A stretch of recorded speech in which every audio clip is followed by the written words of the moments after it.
4 November 2021 adalah pertama kali Komisi Pemberantasan Korupsi mulai membuka kepada publik. Kemudian Formula E, sudah ada beberapa pihak yang sudah dipanggil atau dilakukan klarifikasi.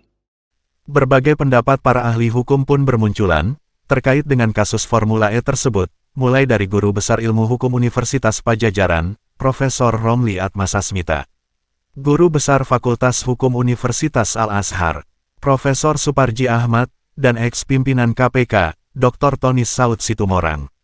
Berikut ini, pendapat Profesor Romli, sebagaimana ditayangkan pada akun YouTube Indonesia Lawyers Club, tanggal 8 Oktober tahun 2022. Sepintas memang tidak ada masalah. Sepintas ya. Tapi setelah didalami lebih jauh, bukan mencari-cari tapi didalami lebih jauh, ya, berdasarkan fakta yang tersaji, berdasarkan pengetahuan yang saya miliki, ada hal-hal yang perlu dicermati. Misalnya pertama tentu tidak ada yang salah dalam setiap kebijakan pimpinan daerah atau pemerintah pusat untuk memajukan daerahnya. Tidak ada yang salah.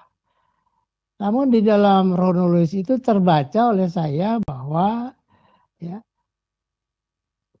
ada peraturan perundang-undangan antara lain PP tentang pengelolaan keuangan daerah, ya kan? Ada juga mekanisme di DPRD yang belum tuntas mengenai hal tersebut. Nah, itu tidak diperhatikan. Tapi saya tidak tahu apakah memang sudah tahu, sudah diperhatikan, sudah dikaji, sehingga kemudian persiapan penyelenggaraan Formula E dilakukan intensif memang. Sejak April sampai dengan Agustus persiapannya itu. Tapi di situ terlihat memang ada hal yang perlu kita cermati. Misalnya dari segi hukum ya. Kalau orang hukum melihat suatu peristiwa, pertanyaannya yang pertama, apakah mereka atau siapapun mengetahui bahwa suatu program seperti ini ada dasar-dasar peraturan perundang-undangannya? Apakah juga mengetahui bahwa ada mekanisme yang harus dilalui ya, sesuai dengan peraturan undang-undang yang berlaku? Ya. Itu juga kita tanya, kita kaji. Dari bacaan saya, mereka tahu perundang-undangan, tahu persis. Tapi mereka mencoba mengabaikan hal-hal yang harus pertama-tama didahulukan. Kalau memang undang-undangnya sudah ada dan persiapan sudah dimulai, tetapi undang-undangnya belum sesuai dengan aturan-aturan main yang ada, seharusnya ditunda. Tidak dipaksakan harus diselesaikan. Begitulah kira-kira. Tampaknya dari bacaan saya, rapat-rapat ya, itu kronologis rapat-rapat yang intensif sekali, memang ada kesan penyelenggaraan Formula E itu dipaksakan. Ya. Nah, dipaksakan adalah beberapa kalimat dan itu semua rapat itu 90% dipimpin oleh Pak Anies sebagai gubernur, memberikan arahan, memberikan instruksi dan sebagainya. Ya, memang di ujung kalimat selalu ada kalimat saudara laksanakan ini tapi tetap sesuai dengan peraturan. Laksanakan dengan benar, itu kalimat-kalimatnya. Tapi bagi orang hukum bukan kalimatnya, bukan ucapannya, faktanya. Itu. Karena faktanya bertentangan dengan apa yang diucapkan dan seolah-olah akan melemparkan tanggung jawab pada bawahannya, terlihat oleh saya. Nah, ini yang kebiasaan birokrat-birokrat kita itu pada umumnya ya, dalam berbagai kasus-kasus korupsi selalu seperti itu. Saya telah menguasakan pada si A. Nah, tidak berarti tanggung jawabnya lepas dari bahwa itu tanggung jawab si A. Dia harus tetap bertanggung jawab. Nah, ini yang saya sesalkan juga. Apalagi di sana itu ada mantan pimpinan KPK, Bambang Wijoyanto. Jadi gue heran, kenapa kok nggak ada nasihat yang sebaiknya harus dilakukan seperti apa? ya kan begitu. Ya, kalau dikatakan oleh pihak luar bahwa ini menjegal Anies, nah kriminalisasi lebih jauh ya, lebih zolim ketika BW jadi pimpinan KPK, Budi Gunawan, Hadi Purnomo, bukan saya ahli, tahu persis saya, itu nggak ada bukti sama sekali kok. Nah itu, kalau mau katakan kita kriminalisasi KPK, enggak malah. Saya sebagai ahli bicara apa adanya sesuai objektivitas dan keilmuan saya. Itu yang saya sampaikan ya. Jadi tidak ada satupun ya kepentingan politik ya, khususnya bagi saya untuk ikut membantu KPK untuk menjernihkan, membuat terangnya suatu perkara dari keahlian saya. Adapun nanti keputusan KPK lain ya, berbeda dengan saya, itu urusan KPK, bukan urusan saya. Itu. Jadi segala sepenuhnya ada di tangan KPK. Saya memberikan penjelasan, keterangan sesuai dengan keahlian saya. Itu saja Bang Karni. Sementara itu, Guru Besar Fakultas Hukum Universitas Al-Azhar, Profesor Suparji Ahmad, dalam acara webinar Fakultas Hukum Universitas Al-Azhar Indonesia, Sabtu, tanggal 8 Oktober tahun 2022, menyampaikan sebagai berikut. Kalau kita cermati bahwa sejauh ini ada pandangan, ada unsur mens rea, ada unsur niat jahat, ada etikat buruk dalam konteks perdataan. Bagaimana niat jahat tadi itu, mengukur niat jahat tadi itu? Secara sederhana kan ada teori willen and witten, menghendaki dan mengetahui. Menghendaki untuk melawan hukum, menghendaki untuk memperkaya, menghendaki untuk merugikan uang negara, atau kemudian mengetahui bahwa apa yang dilakukan itu adalah melawan hukum, apa yang diketahui itu adalah memperkaya diri sendiri, orang lain, itu korporasi. Jadi dalam konteks konstruksi perbuatan atau fakta-fakta yang terjadi, unsur mens rea, unsur niat jahat dalam konteks melawan hukum tidak kemudian kita temukan. Nah, yang kedua adalah bagaimana kita mengkonstruksikan melawan hukum. Melawan hukum saya kira jelas bahwa dalam putusan Mahkamah Konstitusi, melawan hukum itu adalah melawan hukum formil, melawan peraturan perundang-undangan, sehingga kemudian muncul kepastian hukum. Dalam hal ini misalnya, melawan hukum itu harus ada aturan yang dilanggar secara jelas gitu. Nah, kemudian kalau dikonstruksikan, melawan hukum itu adalah tercermin dari tidak ada cantolannya program atau kegiatan ini, maka sesungguhnya fakta menunjukkan bahwa kegiatan ini secara jelas ada cantolannya, secara jelas ada rujukannya. Karena memang tidak mungkin ya dalam konteks penganggaran semua dirinci kegiatannya, sumbangan masjid, badminton, voli, Formula E, dan sebagainya. Tetapi dalam proses penganggaran kemungkinan besar, karena saya tidak pernah terlibat dalam proses penyusunan anggaran secara langsung, kemungkinan besar adalah DIPA-nya itu adalah bersifat makro, olahraga, misalnya pariwisata dan sebagainya, sehingga kemudian eksekutiflah yang akan menerjemahkan. Oleh karenanya, jika dikonstruksikan melawan hukum itu, mengingat kegiatan ini tidak ada cantolannya, tidak ada dalam APBD-nya, tidak ada dalam perdanya misalnya, saya kira terbantahkan bahwa ini secara clear bahwa ada program-program antara lain tentang olahraga, tentang pariwisata, dan lain sebagainya. Maka ini adalah saya kira cantolan yang jelas gitu. Kemudian yang ketiga, kalau dianggap punya niat jahat melawan hukum dalam konteks ya meminta pinjaman ke bank dalam rangka seolah-olah tidak ada anggaran, tapi kemudian nekat, maka kemudian melakukan pinjaman ke bank tadi itu, maka sesungguhnya kan ini adalah bagian untuk melaksanakan sebuah kegiatan. Dan seringkali kan kita juga menyaksikan bagaimana negara mengeluarkan SUN, bagaimana negara mengeluarkan sukuk, bagaimana negara mengeluarkan obligasi dan sebagainya. Itu kan bagian dalam konteks ya untuk kemudian meng-create anggaran, meng-create maksud saya permodalan, pembiayaan, di mana itu adalah seringkali lazim juga terjadi. Artinya, kalau kemudian konstruksinya adalah melawan hukum, dalam hal ini karena nekat pinjam ke bank, dalam rangka pembiayaan tadi itu, maka sesungguhnya itu kemudian terkonfrontasi, terbantahkan bahwa itu adalah hal yang lazim, hal yang wajar, selama kemudian sendi-sendi keuangan, pengelolaan keuangan daerah tadi, pengelolaan perbankan itu dilaksanakan sebagaimana mestinya. Nah, pada sisi yang lain misalnya, kalau kemudian dikonstruksikan melawan hukum dalam hal ini, ya, misalnya adanya sebuah penganggaran yang tidak jelas tadi itu rujukannya, atau kemudian pinjam ke bank dan sebagainya, maka sekali lagi tidak ada norma, tidak aturan, tidak ada peraturan perundang-undangan yang dilanggar. Nah, itu unsur yang kedua. Kalau kemudian yang ketiga, kita bicara tentang unsur memperkaya diri, memperkaya orang lain, memperkaya korporasi, maka memang ini sebetulnya actus rea yang utama.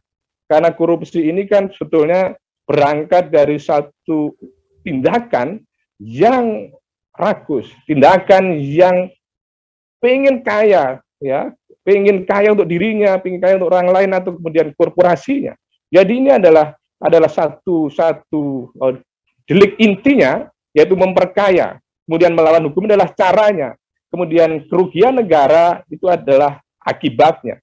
Jadi kalau kita identifikasi memperkaya, kalau kemudian konstruksinya memperkaya adalah diwujudkan dalam konteks pemberian fee kepada pihak ketiga misalnya, maka di sini dapat kita klarifikasi misalnya bahwa itu adalah bagian dari pembiayaan, bagian dari yang kemudian sudah secara transparan diproses, ya, secara terbuka, ya, yang mana itu adalah lazim ketika satu pihak ketiga mengerjakan satu kegiatan, tentunya kan dia ada haknya setelah dia melaksanakan kewajibannya.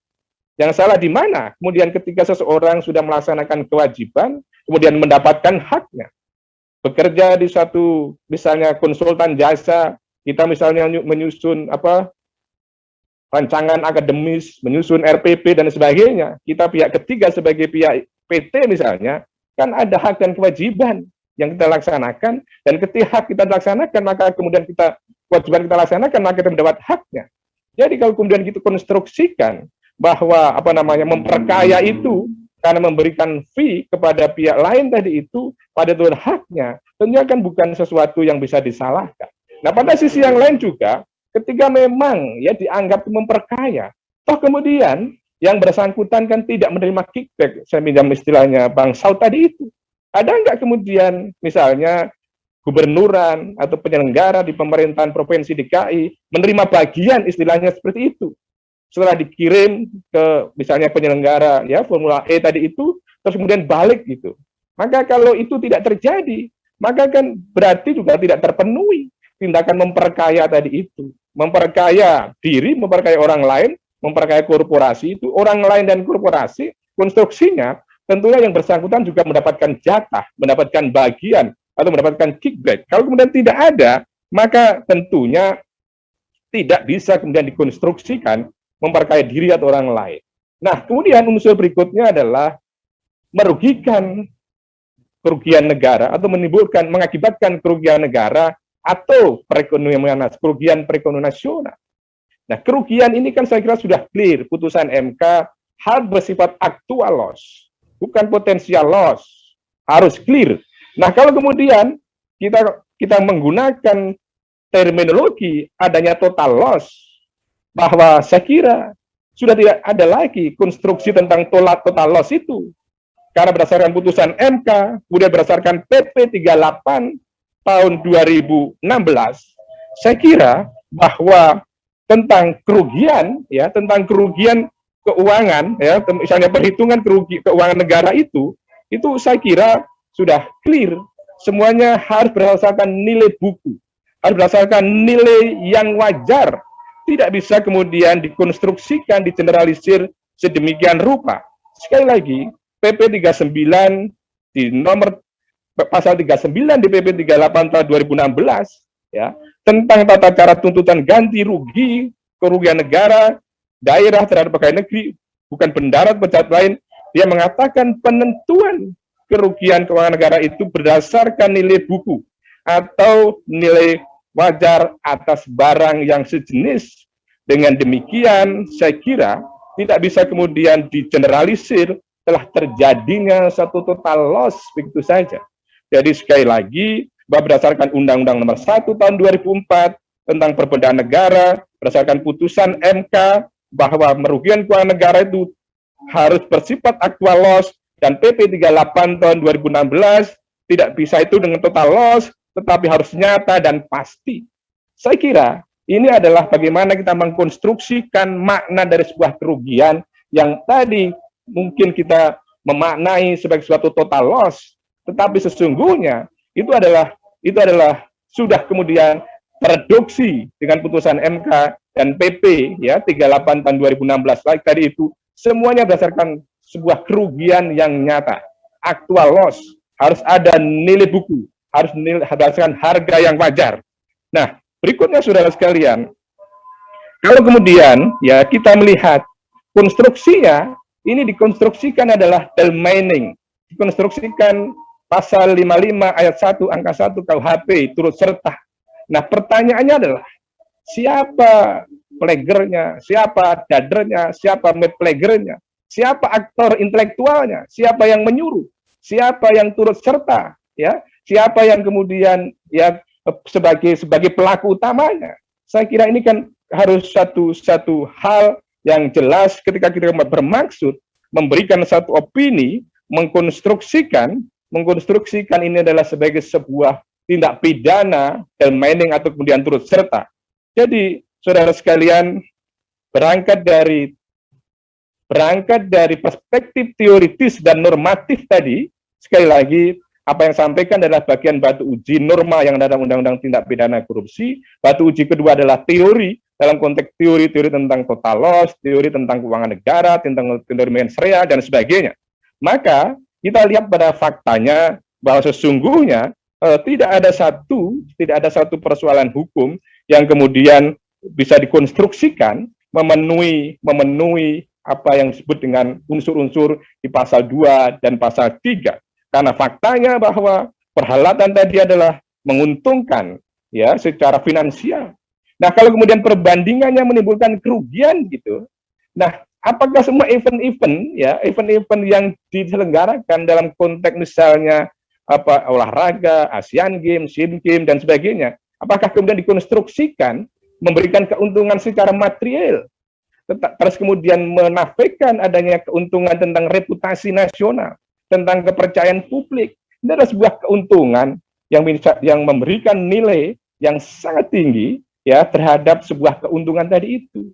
Jadi menurut saya konstruksi sebuah keuntungan itu tidak sekedar material, tetapi juga imaterial. Nah, dalam konteks ini secara material menguntungkan, secara imaterial meningkatkan kepercayaan publik, ada sebuah peningkatan reputasi internasional karena kita dipercaya, karena kita kemudian mampu menyelenggarakan padahal setelah COVID dan sebagainya.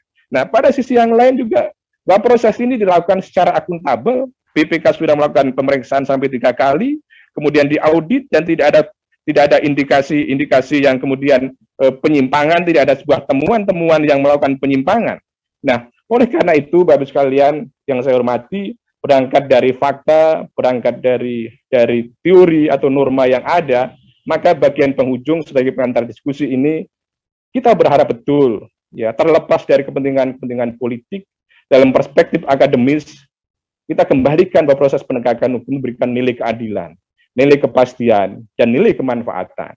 Bahwa kemudian jargon hukum adalah sebagai produk politik, itu adalah ketika dalam proses legislasi. Tetapi ketika dalam proses penegakan hukum, bukan lagi sebagai sebuah produk politik, tetapi adalah produk keadilan, produk kemanfaatan, produk kepastian. Oleh karena itu, kita tidak boleh kemudian menempatkan proses penegakan hukum bagian dari sebuah perhelatan politik, apalagi kemudian menempatkan ini sebagai sebuah sandera politik, ya. Ini kemudian diulur dan sebagainya. Saya kira demi kepastian hukum, kalau memang tidak ada peristiwa pidananya, maka proses hukum ini adalah dihentikan. Berkaca dari berbagai macam laporan, tidak semuanya harus tidak lanjut di dalam konteks penyelidikan. Kalau tidak memenuhi unsur untuk tidak lanjuti, maka sebaiknya dihentikan. Mantan Komisioner KPK, Saud Sitomorang, dalam acara webinar Fakultas Hukum Universitas Al-Azhar Indonesia, Sabtu, tanggal 8 Oktober tahun 2022, menyampaikan sebagai berikut. Sekarang saya tanya deh, untuk kasus ini Pak Anies mau dikenakan pasal berapa kira-kira? Mari bangsa Indonesia sekarang tanya terbuka. Kalau tadi sudah dijelaskan oleh Pak Sapik begitu jelasnya semuanya. Pak Anies ini mau dikenakan pasal berapa? Kerugian negara nggak ada, kickback-nya nggak ada, ya kan? Saya sudah membayangkan kalau saya hadir di rapat itu pun saya bingung nih. Katakan ada negara rugi, kasus ini nggak ada, BPK sudah lapor, kickback nggak ada. Terus kita menghukum siapa? Dan dikenakan pasal berapa? Kalau kita bicara, ya kan, di buku ini, membasmi, memahami untuk membasmi, ini buku yang paling boleh dibilang kitab sucinya orang KPK gitu. Pasti buka-buka ini. Kalau kita kan pasal 2, setiap orang unsur-unsurnya memperkaya diri sendiri. Pak Anies memperkaya diri sendiri nih. Memperkaya orang lain atau korporasi. Ada itu memperkaya. Orang tadi itu aja harganya non-negotiable, tuh Pak Sapik bilang. Benar nggak Pak? Non-negotiable, nggak bisa lu nggak mau, ya udah lu pergi, nggak usah bikin formula. Itu si Lomo itu ngomong begitu. Ya Lomo ya Pak, sama. Ya kan? Ya ngomong begitu. You take it or leave it, gitu ya. Nah, kemudian unsur-unsur lain dengan melawan hukum, mohon hukumnya gimana? Nah, ini mungkin bisa berdebat. Kan tadi sudah dijelaskan proses-prosesnya. Pemerintah pusatnya bahkan diberitahu, begitu ya. Kemudian merugikan keuangan negara, kan unsur-unsurnya pasal 2 di situ. Kemudian kalau kita pakai ke pasal yang enggak, kita pakai pasal yang lain, kita punya bukti pasal yang lain. Pasal yang mana? Pemerasan, ada Pak Anies pemerasan. Ada perbuatan curang, ya kan? Coba deh dari 30 bentuk korupsi itu, yang terdiri dari 7 macam itu, mulai dari pemerasan, perbuatan curang, kerugian negara, pemerasan. Pak Anies ini mau dikenakan pasal berapa gitu. Ini kita bisa berdebat nih, Mas Apik. Nah, coba saya mau merevisi sedikit, belum merevisi. Saya mengulangi sedikit lagi. Mas Apik, karena waktu saya 20 menit, saya diberitahu ya, kalau kelewatan ya. Pak masih panjang, Pak. 11 menit lagi. Tadi udah clear ya. Pertama udah clear ya, kalau kita bicara. Apalagi kalau kita bicara kerugian negara. Nah, kerugian negara itu kan sebenarnya kalau ada yang melawan hukum, ya kan, unsur pasal 2 itu kan kerugian negara dan melawan hukum. Itu sarananya. Jadi kerugian negara, terus melawan hukum. Tapi esensinya sebenarnya adalah, ada nggak yang saya sebut di bagian depan tadi, kickback itu. Ini kita sering berdebat di dalam paparan paling sering begini nih Pak. Pengalaman saya 4 tahun di sana. Ada Pak Saud rugi negara. Iya rugi, terus gimana? Ada kickback Kak? Nggak ada. Mau kejar dong, nggak ada Pak, terus gimana dong? Nah, ini perdebatan yang menarik ini. Dan biasanya kita nggak ngambil risiko di situ, karena memang persoalan mengenai pasal 2 itu kan perdebatannya panjang sekali itu pasal 2 itu mengenai melawan hukum merugikan negara. Itu pun ada, kalau nggak ada kickback itu terjadi perdebatan. Ini menarik. Dari proses yang sudah clear ini, saya kembali lagi bertanya, sebenarnya apa yang dilanggar gitu? Ya, yang kalau kita mau kenakan pasal 2. Itu udah clear, itu urutan-urutannya. Ya, saya nggak usah jelasin detail-detail inilah. Tapi yang jelas ini mulai dari hari pertama ide itu muncul. Katakan hari pertama ide itu muncul sekitar Mei gitu ya. Sampai kemudian pelaksanaannya di Juni tahun depan berikutnya. Di tengah tentunya ada COVID yang di sini dibahas persoalan kita memanfaatkan negosiasi ulang untuk kemudian dari 5 tahun menjadi 2 tahun dan seterusnya, kemudian menurunkan harga. Tadi sudah dijelaskan oleh Pak Sapik juga.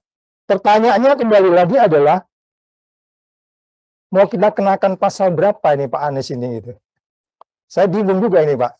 Kalau saya mungkin paparan penyelidiknya, ya kan, kerugian negaranya di mana gitu, ya.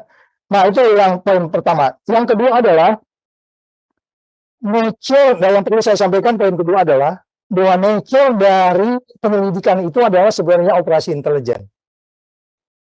Dia nggak boleh terbuka, oleh siapapun nggak boleh kebuka. Soal itu tempo buka itu bukan urusan kita.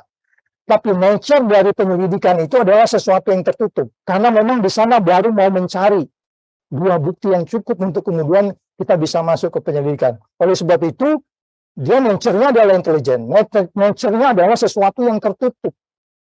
Kalau penyelidikan selalu diumbar-umbar kebuka, sampai kapanpun kita nggak akan pernah OTT. Nah, oleh sebab itu ketika kemarin manggil-manggil Pak Gubernur itu sebenarnya nggak boleh terbuka. Nggak boleh. Ya kita nggak tahu, bisa saja bahwa suatu saat ini EKTP ini ada, ini formula ini ada yang memang bermain gitu, sehingga kemudian bisa apa namanya, bisa terjadi sesuatu yang apa namanya OTT dan seterusnya gitu ya. Nature-nya itu adalah tertutup. Ini yang kemudian tadi saya ditanya oleh beberapa teman, Pak Saud, itu yang membuka bisa dikenakan pidana nggak? Nah ini menjadi diskusi menarik lagi nih, iya kan? Kenapa selalu terbuka memanggil-manggil gitu? Antara untuk cross check, untuk melihat, membuat definisi-definisi atau hipotesa-hipotesa yang akan kita buat bahwa ada terjadi peristiwa pidana yang berpotensi antara pasal 2 kerugian negara dan seterusnya ataupun pemerasan atau gratifikasi dan seterusnya. Nah, jadi itu yang kedua. Setelah saya tadi bicara kronologisnya adalah nature-nya. Nature-nya itu harus tertutup. Ya, dia tidak terbuka seperti ini begitu, baik dalam proses pemanggilan dan seterusnya. Sehingga ini noisy. Kelihatannya kalau kita anggap katakanlah bahwa tim dari Pak Anies dan timnya itu memang ada sesuatu mens rea gitu ya. Nah, ini sebenarnya jadi mens rea tidak ketemu begitu. Jadi artinya nature dari penyelidikan itu seharusnya tertutup, tidak dibuka, diumbar-umbar seperti ini, manggil dan seterusnya. Nah, terakhir yang ketiga adalah saya hanya mau mengatakan begini, bahwa di bagian beberapa tempat saya mengatakan bahwa katakan ada sesuatu yang kita anggap ini memang menimbulkan apa namanya negara rugi. Kalau kita kembali ke pasal 2, kita bisa berdebat beberapa hari tentang kemudian kalau memang ada memperkaya orang lainnya atau diri sendiri, dan itu yang sebenarnya yang melanggar itu di situnya dengan menggunakan yang kita sebut sebagai melawan hukumnya dan kerugian negaranya. Jadi sekali lagi kalau sudah kita kembali saya sedikit kembali lagi ke sini saja, kalau kita mau mendalami ini mulai dari proses hari pertama ide itu muncul, ya mulai dari proses hari pertama ide itu muncul sampai kemudian semua kementerian dilibatkan di dalam kegiatan ini, bahwa itu tidak hanya semata-mata di kepalanya gubernur sendirian gitu ya, bahkan melibatkan staf, melibatkan instansi terkait, itu kan sebenarnya bagian daripada check and balance. Ini yang nggak dipahami oleh orang. Konflik of interest di Indonesia ini adalah karena sulitnya check and balance. Sama dengan konflik of interestnya sekarang kita anggap tidak ada konflik of interest proses penyelidikan ini, tapi kita sudah melihat ada peristiwa konflik of interest di dalam hal ini, sehingga kemudian check and balance-nya kita penting untuk melakukan seperti disampaikan oleh Pak Surya tadi dan disampaikan oleh Pak Sapik. Kita harus mengamati ini betul-betul supaya KPK benar-benar mereka melakukannya dengan keadilan, kebenaran, dan kejujuran dengan baik dan benar. Itulah 3 pendapat para pakar terkait dengan kasus Formula E yang sedang ditangani KPK.